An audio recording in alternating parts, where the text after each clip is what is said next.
Anybody know who Willie Lynch was? Anybody? Raise your hand. No one? He was a vicious slave owner in the West Indies. The slave masters in the colony of Virginia were having trouble controlling their slaves, so they sent for Mr. Lynch to teach them his methods. The word lynching came from his last name. His methods were very simple, but they were diabolical. Keep the slave physically strong, but psychologically weak and dependent on the slave master. Keep the body, take the mind. I and every other professor on this campus are here to help you to find, take back, and keep your righteous mind. Because obviously you have lost it.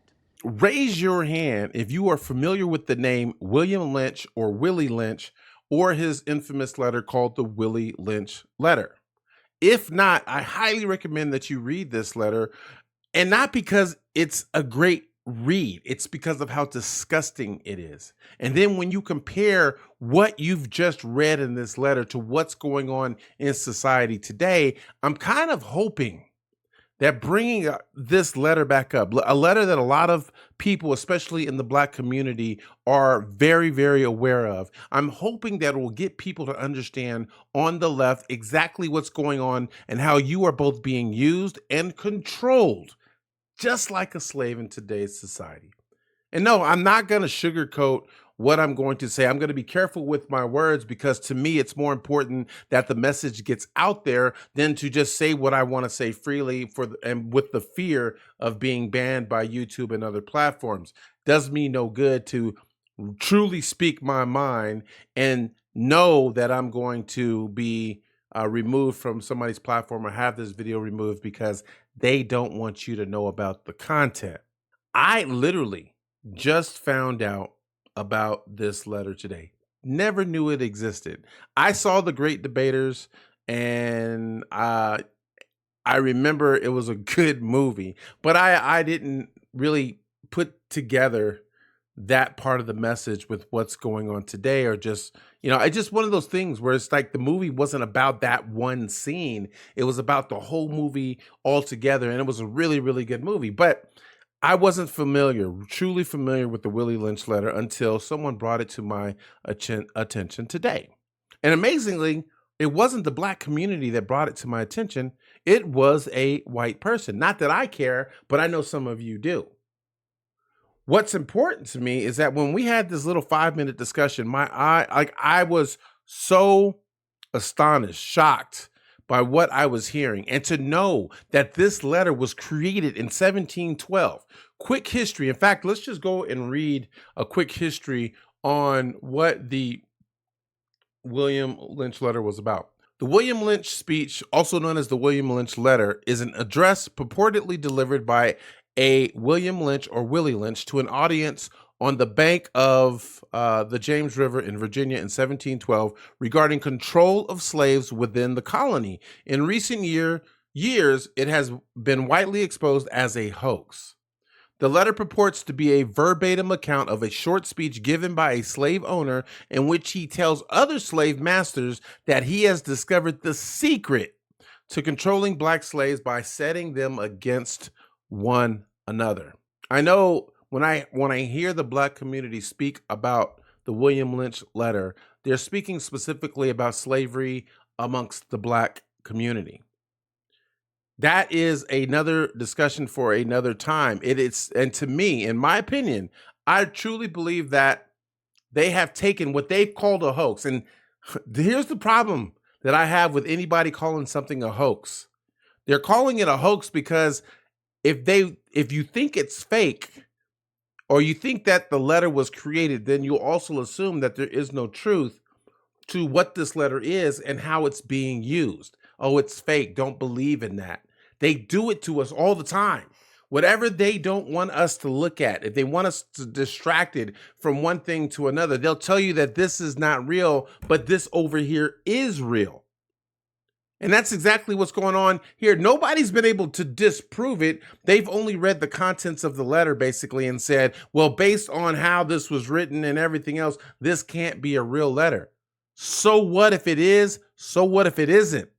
If this letter was created and used to both create and control slaves in their generations, let's look at the truth in this letter. And we're not going to read this letter. Again, you guys can go read this for yourself. We're just going to take the basics out of it. And you are more than welcome to tell me why I'm wrong when I give you the bullet points for what's in this letter and how it compares to what's going on today.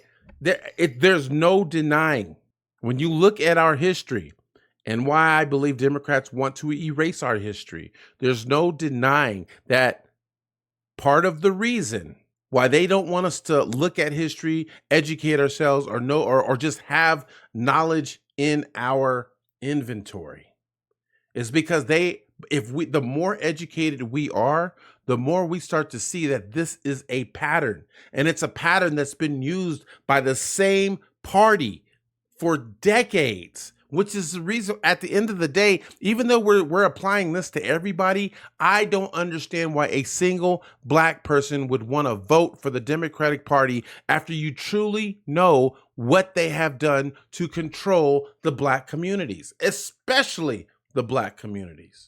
But when we talk about the bullet points, and I want you to tell me if this sounds familiar, think about what I'm going to say about the content of this letter, and you tell me that you don't recognize a lot of these same traits and features going on within our own government right now. Here's one: to use fear, distrust, and envy to control slaves. Create a hierarchy among slaves based on age, skin tone, intelligence, strength, etc. Pit slaves against each other by exploiting differences and fostering competition. Discourage unity and promote individualism among slaves. Use physical and psychological means to break the spirit of slaves. Implement a system of control that lasts for generations. Emphasize the importance of indoctrinating children into the system to perpetuate control. Now, you tell me that was written in 1712. Tell me how any of that is not true with what's going on today. Go ahead, I'll wait. Fear, distrust, envy to control a population. We'll stop using the word slaves, and we'll just apply them to the people who are actually listening to the nonsense and refusing to educate themselves. Create a hierarchy among slaves based on age, skin. Well, we're gonna call that them basing that on protected classes. So maybe it's not necessarily on age, but we know it's about skin tone. We know it's about intelligence, because the more intelligent they are, the more power that they get to keep for themselves. We know this. Then they're talking about putting society against itself to actually create division by exploiting our differences and fostering competition. What are we competing for right now? We're competing for issues like abortion. We're competing about transgender women or men in female sports. These are things that we don't even need to be arguing about, but they exploit it. They put it in the media. They are provoking and instigating division amongst the people. We have our differences, but the government is manipulating us into escalating the problems that we have with our differences. What else do we got? Discourage unity and promote individualism among slaves. If you look at these protected classes, and I keep saying this in past videos, and I'll keep saying this because I truly believe what I'm saying in this, that if we stopped when it comes to our schools and what we're preaching, everybody is talking about being discriminated against. So if we wanted to unify, if we wanted to come together, why wouldn't you stop making this about your individual issue?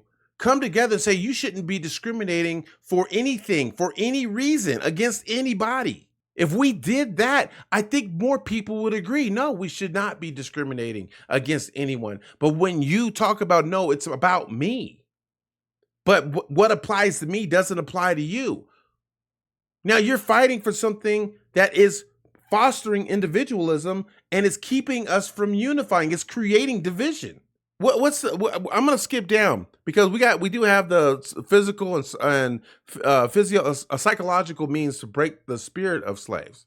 I think we see that in the media. All they talk about is how great the Democrat Party and the liberals are, and then they incite people to violence when things don't go their way. They don't want to admit that that's what's going on, but that's what they're doing. There's a psychological advantage because they manipulate you in the media and they only feed you the narrative that they want you to have. Implement a system of control that lasts for generations. It's already in place.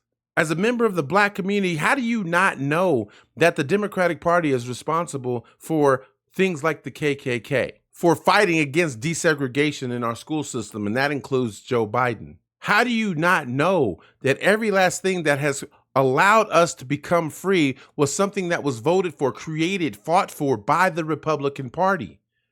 It's because the Democrat controls the means for you to be educated on those issues. They don't want you to know that. They just want to continue to keep you where you're at, to keep you a quote unquote slave. And again, this is just my opinion. Or my opinion based off of the information that we have, because I don't want anybody sitting up here saying, oh, he's stating it as fact. This is misinformation. And let's go ahead and deplatform him or remove that video or whatever the case may be. You take this for what you will. Go and do the homework on your own. The information is out there. And I'm going to tell you how you know this is real. If this video becomes popular because it's being shared and you should share it, then what's going to happen is you're going to have your Democrats and your liberals, the bots, they're going to come out, and instead of disputing what is being said, they're going to try to assassinate my character. I'm only at 800 and something subscribers on YouTube, and I've already got trolls, people going through my comment section, and they're trying to humiliate and insult me instead of disputing the actual issues. That's how you know that there is some truth to what is being said. And no, I'm not the most eloquent or articulate person in the world. I didn't start my channel telling you that I am a professional in anything. I started my channel because I believe that if you have a voice, you should be using it. You may not like politics, but politics is what controls our lives, and we owe it to ourselves. We owe it to our kids to get educated, to get that knowledge, because knowledge is power. To know who we're voting for, to know what is going on is wrong.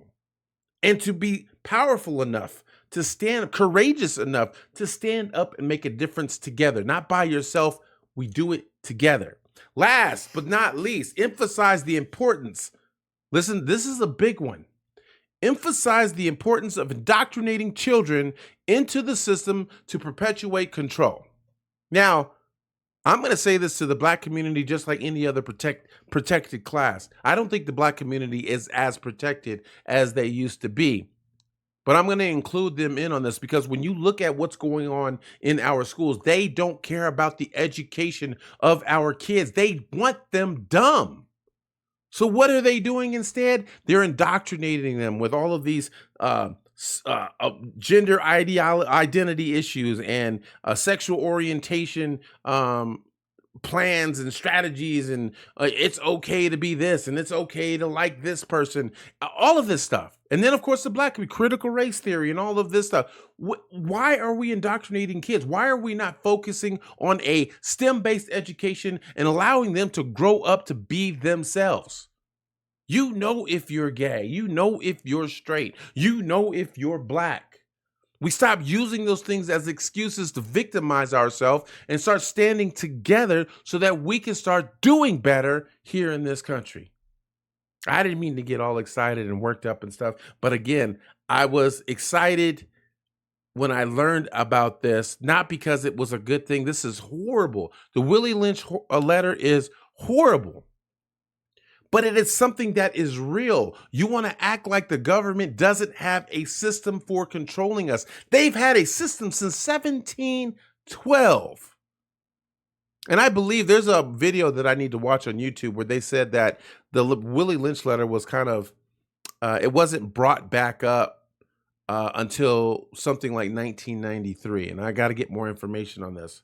But it falls in line with what's going on today. You find this letter, you read this letter, and you're like, oh my God, maybe we don't use the word slave, but we can actually use this system to create generational wealth for ourselves, generational wealth and power for ourselves. I am not talking to just conservatives and Republicans. I believe that moderates on both sides share very similar values all across the board. It's the extremists on both sides, and unfortunately more so on the left, because they've got and I'll say it, the crazy liberals. I don't think being liberal makes you crazy, but there are crazy liberals, and they're called extremists. And they're manipulating the media. They've got you believing whatever they want you to believe, and then they will go as far as to tell you that if you dare challenge anything we say, anything, one thing, we're going to cancel your entire life. We're going to cancel it. It's gone. I got to get out of here, man. But in closing, please know, again, I am getting trolls. And to me, it's a good thing. I don't care. You can't hurt mine. It's really hard, if not impossible, to truly say something and hurt my feelings. I am my own worst critic. Yes, I know I'm an alpha male. I'm a leader of my family. Being an alpha male doesn't mean I control your life. It means I'm in control of mine. But then people want to say, well, you're out of shape. How can you be an alpha male if you're out of shape? What does being out of shape have to do with anything? It's stupid. The math that they do does not add up. The math that we do here, we try to make it add up. And if we're wrong about a particular thing, then it's a math problem that needs to be solved. It really is that simple. But at least here, I want people from both sides to feel welcomed in sharing their thoughts, respectful thoughts, tell me why you agree or disagree. Let us grow as a community of just actual down to earth, lower, middle, upper class individuals that have come together to create this community that wants real answers. And I will be the first to tell you that I am not without my faults. I tell jokes that are inappropriate. I still cuss sometimes. I'm working on it. But I'm not perfect by any means. And I can 100% promise you, no matter which side you're on, you will not always agree with what I have to say. But my intentions are pure. I will be sharing more stories with you on how I came to be on this channel, why I am the way that I am, and the struggles and tribulations, or whatever you want to call it, that I've gone through to get me to this point. I want to be here. Whether I end up getting monetized or not is besides the point. I want to be here with you. I want to be sharing these conversations. I want to do better in this country. And it isn't just about conversations. When the time is right and we get out and it's time to go out there, and I'm not necessarily going to say protest, but whatever it is that we can do to make a difference in this country, which begins with our votes, then I'm going to get out there and do that, because I've got 3 beautiful and amazing kids that deserve better than what we're giving them right now. If you are enjoying the content, please do me a huge favor. Hit the like, subscribe, and follow button so that you can receive all the latest updates and information as soon as I can get them uploaded to you, even the jokes. And please be aware, I do believe that YouTube at this point, with only a couple of months before the election, I do believe that they are throttling information. They are decreasing views, keeping people from seeing videos that they don't want the public to have, because I do believe that they are biased in what they want to accomplish. They want Harris in office. The media wants Harris in office, so they will keep as many people from watching videos like this as humanly possible. And the best way that we can fight that is by you sharing this video with as many people as possible, by subscribing if you haven't already subscribed. Whatever it is that we need to do to spread the message, we need to work together to make that happen. I'm Mike Rock. I'm out of here. I got some things to do, man. You guys have a great rest of your weekend. Get some rest, and I will talk to you guys again in the next video. Peace.